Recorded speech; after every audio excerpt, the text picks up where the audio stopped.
Hello guys, welcome back to my YouTube channel. അപ്പോൾ നമ്മൾ ഇന്നത്തെ വീഡിയോയിൽ ചെയ്യാൻ പോകുന്നത് ഒരു ബോട്ടിലാട്ടാണ്. അപ്പോൾ ഈ ഒരു ഗ്രീൻ കളറിലെ ബോട്ടിലാണ് നമ്മൾ ബോട്ടിലാട്ട് ചെയ്യാൻ പോകുന്നത്. അപ്പോൾ ഈ ബോട്ടിൽ നമ്മൾ പ്രത്യേകിച്ച് പെയിൻ്റ് ഒന്നും കൊടുക്കുന്നില്ല. അപ്പോൾ ഞാൻ പുതിയതായിട്ട് കുറച്ച് പെയിൻറ്റ് മേടിച്ചിട്ടുണ്ടായിരുന്നു. ഇതിനകത്ത് 6 ഉണ്ട്. ഇത് സ്മാർട്ടിൽ നിന്ന് മേടിച്ചതാണ്. ഇതിന് റേറ്റ് വരുന്നത് 150 രൂപയാണ് ഈ 6 കൂടെ. അപ്പോൾ അതൊക്കെ നിങ്ങളൊന്ന് കാണിച്ചു തരാം. എല്ലാം നല്ല കളേഴ്സാണ്, ലൈറ്റ് ആയിട്ടുള്ള കുറച്ച് കളേഴ്സാണ്.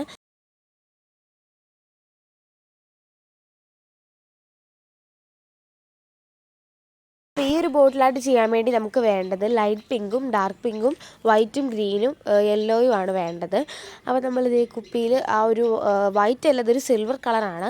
അപ്പോൾ ആ സിൽവറും പിങ്കും കൂടെ മിക്സ് ചെയ്ത് ഈ ഒരു ബ്രഷ് വെച്ച് ഇതുപോലെ പോലെ വരച്ചു എടുക്കുന്നുണ്ട്. അങ്ങനെ കുപ്പിയിൽ മുകളിൽ 2-3 പൂവും താഴെ അത്യാവശ്യം കുറേ പൂവ് അങ്ങനെയാണ് വരയ്ക്കേണ്ടത്. അപ്പോൾ ഈ ഒരു രീതിയിൽ പൂവ് വരച്ച് കൊടുക്കുന്നുണ്ട്. ഈ ഒരു പുതിയതായിട്ട് മേടിച്ച ഈ ഒരു കളർ നമ്മൾ എടുക്കുന്നുണ്ട് ഈ ഒരു പൂവ് വരയ്ക്കാൻ വേണ്ടിയിട്ട്. അപ്പോൾ നമ്മൾ പൂവെല്ലാം ഏകദേശം വരച്ച് കഴിയാറായിട്ടുണ്ട്. അപ്പോൾ താഴെയും കൂടെ പൂവൊക്കെ വരച്ച് കൊടുക്കണം. ഇനി നമുക്കിതിന് ഇലയാണ് വരച്ച് കൊടുക്കേണ്ടത്. അപ്പോൾ അതിനായിട്ട് ഞാനിവിടെ ഇച്ചിരിയും കൂടി ഒരു വലിയ ബ്രഷ് എടുത്ത് കൊടുത്തിട്ട് ഈ ഒരു ഗ്രീൻ കളർ ഉപയോഗിച്ച് ഇല വരച്ച് കൊടുക്കുന്നുണ്ട്. പിന്നെ പൂവിൻ്റെ നടുക്കായിട്ട് നമ്മൾ മഞ്ഞ കൊണ്ട് ഡോട്ടും ഇട്ട് കൊടുക്കുന്നുണ്ട്. ഇലയുടെ മുകളിലൂടെയും മഞ്ഞ കൊണ്ടത് വരച്ച് കൊടുക്കുന്നുണ്ട്. അപ്പോൾ ഇതാണ് ഫൈനൽ ലുക്ക് ബോട്ടിലാട്ടിൻ്റെ. നമുക്ക് ഇഷ്ടമായെങ്കിൽ ലൈക്ക് ചെയ്യുക, ഷെയർ ചെയ്യുക, സബ്സ്ക്രൈബ് ചെയ്യുക, കമൻറ്റ് ചെയ്യുക. അപ്പോൾ അത്രയുള്ള എൻ്റെ വീഡിയോ. Thanks for watching.